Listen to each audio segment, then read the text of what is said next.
אתה בקיא בכל התורות שלנו.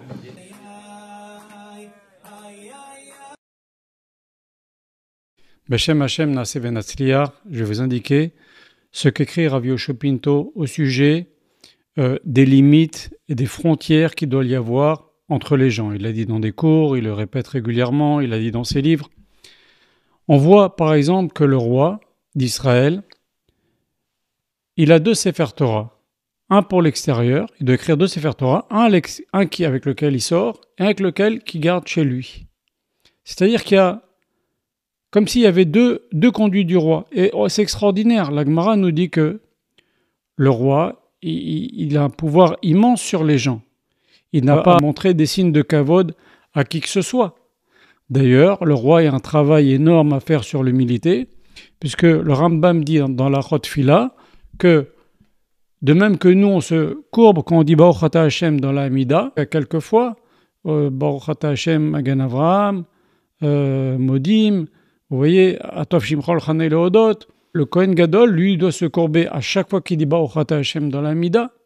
Et le roi, il est courbé comme ça, devant Hashem, du début à la fin de la Hamida, parce qu'il a un travail à faire au niveau de la soumission à Hashem, parce qu'il a des pouvoirs tellement grands. Seulement voilà que le roi, vis-à-vis des autres, il ne peut pas montrer de signes d'humilité. Au contraire, on ne dit pas de tomber dans l'orgueil, mais il doit montrer qu'il est fort, qu'il est le roi. Si le roi il se courbe devant quelqu'un, ou il se soumet un peu devant quelqu'un, ou il montre que quelqu'un est plus important que lui dans le pouvoir, eh ben c'est plus le roi. Or, on voit quelque chose d'extraordinaire, nous disent nos sages.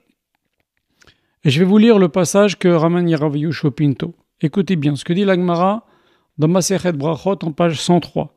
Lorsque Rabbi Yehuda Hanassi, qui était donc le Nassi de Ham Israël, celui qui a écrit la Mishnah, c'est lui qui dirigeait tout Ham Israël, il savait qu'il allait mourir, il a appelé son fils Rabban Gamliel, et il lui a dit, voilà comment tu dois diriger le peuple juif. Tu es le Nassi.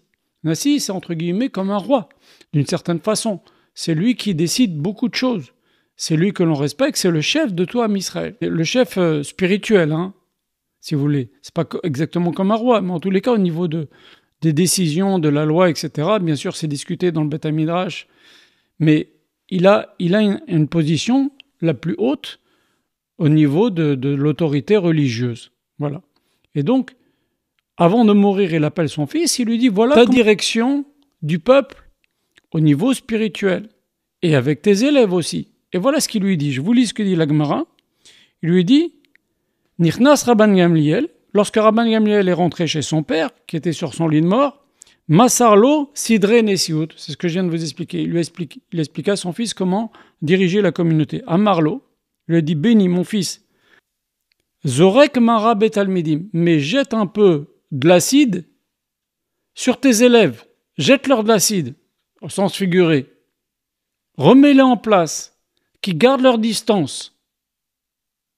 Parce que, on l'a dit dans des cours, vous trouverez le cours ici, s'il n'y a plus de respect entre le maître et l'élève n'apprend plus. C'est comme ça dans la nature humaine. Et donc, Rabbi Yehuda Hanassi dit à son fils, mon fils, balance de l'acide aux élèves qui gardent leur distance. Ça veut dire, si un élève il bouge une oreille dans le manque de respect, dans le manque de distance vis-à-vis de toi, remets-le en place immédiatement. Parce que sinon, ça va devenir la foire du trône, le Beth Midrash. Ça va devenir la rigolade, ça va devenir les copains. Or, on n'apprend plus dans ces conditions-là. S'il n'y a pas la relation de maître à élève, comme vous verrez dans les vidéos que je viens de citer, on a un cours entier qui parle que du respect que l'on doit à son maître, comme dit la Mishnah dans Pirkei Avot, Yemora Rabar Kemora Shamaim, que ta crainte de ton maître soit comme ta crainte du ciel. Donc, il dit à son fils, tu vas devenir Nassi. Attention, ne laisse pas les gens dépasser certaines frontières, certaines limites. Sinon, tu ne pourras plus exercer ton rôle. Pareil pour le roi. C'est ce qu'on a dit au début. Rashi nous dit que ça veut dire quoi? Jette de l'acide sur les élèves, c'est-à-dire remets-les en place. Rashi dit, pourquoi? Il faut qu'ils te craignent, afin que ta crainte soit sur eux, et qu'ils te craignent. Très bien. Et la Gemara, elle demande, mais c'est bizarre, parce qu'il y a marqué dans Tehilim que David Ameller disait « V'atira Hashem michabed ». David Ameller, roi d'Israël, il dit « Je vais respecter les gens qui craignent Hashem ». C'est étrange. Tu n'as rien à respecter, tu es le roi d'Israël. Si tu respectes quelqu'un, à ce moment-là, tu n'es plus le roi. Il y a quelqu'un de plus important que toi dans Israël à ce moment-là. Comment David Ameller, roi d'Israël, a dit « Je vais respecter ceux qui craignent Hashem ». Tu n'es plus le roi. Il y a des gens plus importants que toi puisque tu les respectes.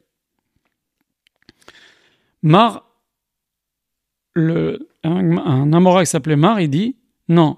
Là-bas, David Ameller, il parle d'un roi qui s'appelait Josaphat, un roi d'Israël qui s'appelait Josaphat, un roi tzaddik, qui était un roi de Yehuda qui disait quand il voyait des Talmidei Chachamim, je vous cite la Gemara, quand il voyait des Talmidei Chachamim, Aya Omed Bikiso, il se levait de son trône, le roi Josaphat, quand il voyait un Talmid Chacham, Mechabeko, il le prenait dans les bras, Mnacheko, il embrassait le Talmid Chacham, Vekorelo, il lui disait Rabbi, Rabbi, mon maître, Marie, Marie, c'est un synonyme, mon maître. C'est-à-dire le roi d'Israël, Josaphat, quand il voyait Talmid Chacham, il l'embrassait, il lui disait mon maître. Alors c'est plus le roi. Qu'est-ce que c'est? Tout est mélangé. On vient de dire garde la distance avec les élèves pour qu'ils apprennent mieux. Et le roi, il doit garder son rôle. S'il commence à respecter les uns et les autres, il n'est plus le roi. On doit respecter le roi. D'ailleurs, quelqu'un qui désobéit au roi, pour la moindre petite chose, il est chayav mita. Ça s'appelle mored bemalchut, la moindre petite chose. La moindre petite bricole. Alors Mara répond et dit non, attention. L'okashia, c'est pas une difficulté. C'est vrai quand tout ce qu'on a dit qu'il faut garder des distances et que le roi aussi doit garder des distances et voilà qu'il embrasse. Non, c'est pas une difficulté. Abetznia, abefarasia. Quand le roi Josaphat faisait ça et qu'il embrassait les Talmidei Chachamim, c'était quand il était seul avec eux. Mais devant les autres, il gardait sa distance, il gardait sa place de roi. Et pareil pour le Nasi. Le Nasi, il doit zorek marabet talmidim, il doit jeter de l'acide, comme dit Rashi, qu'il te craigne. Sinon, ils ne pourront pas apprendre de toi. Mais en privé, avec ses élèves, il leur montre de l'amour, de l'affection, de la proximité. Voilà. Donc, il y a en fait deux attitudes. Il y a l'attitude en public, il y a l'attitude en privé. C'est valable pour le roi, comme on a vu le roi Josaphat, même s'il est un roi d'Israël, comme dit David Ameller, Ve'tira Hashem michabed, je respecte les Talmidei Chachamim, je respecte Talmidei Chachamim en privé. Mais en public, je suis le roi d'Israël. Pareil comme faisait Josaphat. Et pareil pour le Nasi. Le Nasi d'Israël, ou un Rav, par exemple, il doit faire en sorte que ses élèves ne dépassent pas les limites ou sinon ils n'apprendront plus. Et ça, c'est en public. Maintenant, en privé, bien sûr, un élève aussi, s'il dépasse les limites et commence à taper sur l'épaule de son maître, c'est foutu. On a complètement dénaturé la relation de maître à élève. Donc là aussi, même en privé, il doit pas laisser une chose pareille. Mais en privé, le maître peut se permettre de montrer des signes d'affection. Je raconte une petite histoire très très jolie que j'écris dans mon livre. J'ai un ami qui s'appelle James Fellows qui s'occupait beaucoup du Rav le soir. Et un jour, il dînait avec le Rav, donc même tous les soirs, il dînait avec le Rav et il aidait le Rav à manger. Et à un moment donné, quand Madame Israël avait le dos tourné et le Rav il aimait pas manger, Rav Israël n'aimait pas manger, il a vidé toute son assiette dans l'assiette de James. Il a dit vas-y mange maintenant. Comme ça Madame Israël elle va croire que c'est moi qui j'ai tout mangé.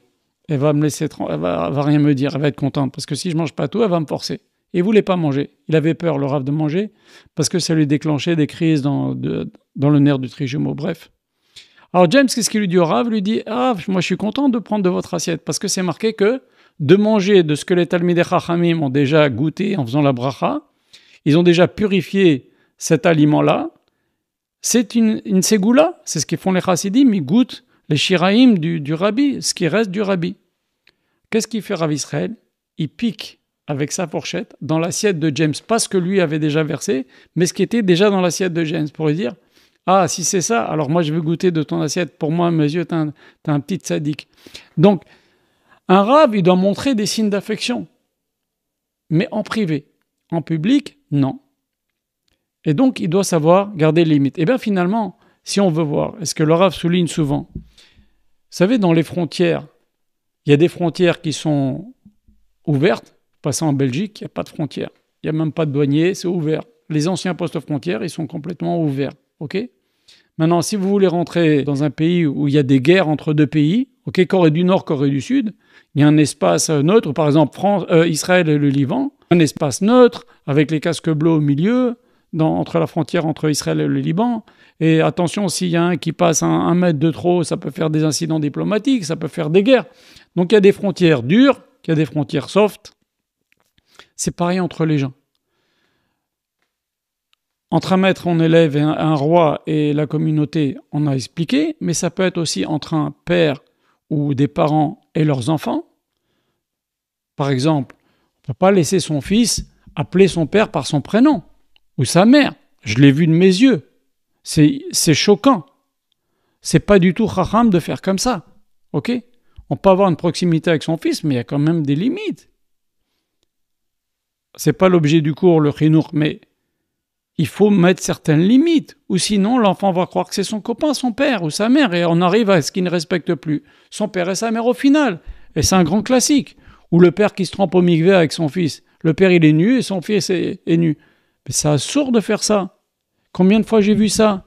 Non, il est petit, machin. Mais qu'est-ce que ça veut dire ? S'il est assez grand pour se tremper dans un mikvé, il est assez grand pour voir la nudité de son père. C'est absurde. Voilà. C'est pareil aussi dans le couple. La femme, elle doit mettre certaines limites, le mari doit mettre certaines limites, ou sinon ils ne vont plus se respecter. Alors, ce n'est pas des limites dures, comme la Corée du Nord ou la Corée du Sud, ou Israël et le Liban, ça peut être des limites soft, mais s'il n'y a pas de limite, par exemple, ne pas tolérer l'irrespect, il y a une bonne règle, une grande règle, même les non-juifs, ils disent en anglais « What you will allow will continue ». Si tu permets une chose une fois, après, ça va continuer, ça va s'installer. À la fin, les relations vont devenir nulles, horribles entre le mari et sa femme, entre le père et son fils. Mais c'est valable aussi entre deux associés, entre le patron et son personnel. Donc, c'est valable entre deux amis. Il y a certaines limites que l'on doit maintenir.